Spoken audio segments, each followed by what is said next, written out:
अब ना गम दिखाने में मजा नहीं आता, इसीलिए चुप रहना ज्यादा पसंद करता हूँ। क्या बात। तो उस पर लाइन्स हैं कि जिन्हें भुलाने में मुझे जमाने लगे हैं, वही आज फिर मुझे याद आने लगे हैं। वही आज फिर मुझे याद आने लगे हैं, और मेरी खामोशियां तुम पढ़ ना पाओगे कभी। मेरी खामोशियां तुम पढ़ ना पाओगे कभी, बस इसीलिए हम अपना गम छुपाने लगे। क्या कहने, क्या बस इसीलिए हम अपना गम छुपाने लगे।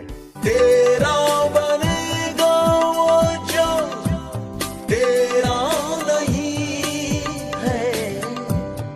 वसीम साहब जी, बिछड़ते वक्त उसने कहा था कि ना सवाल करना ना जवाब मिलेगा, तुम भूल जाना सुकून मिलेगा।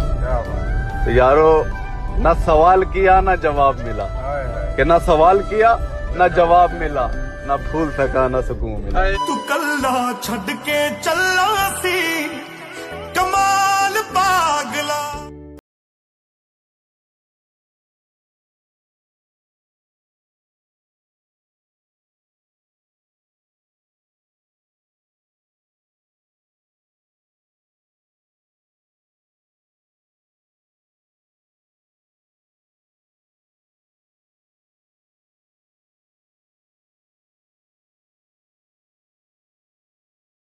सोचकर ही मिलाया होगा ऊपर वाले ने तुमसे,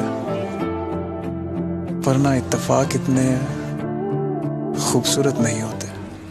जिस दिन आप खुद से प्यार करना सीख गए ना, उस दिन दुनिया जीत जाओगे। ये दुनिया दिल लगाने की जगह नहीं है मेरे भाई।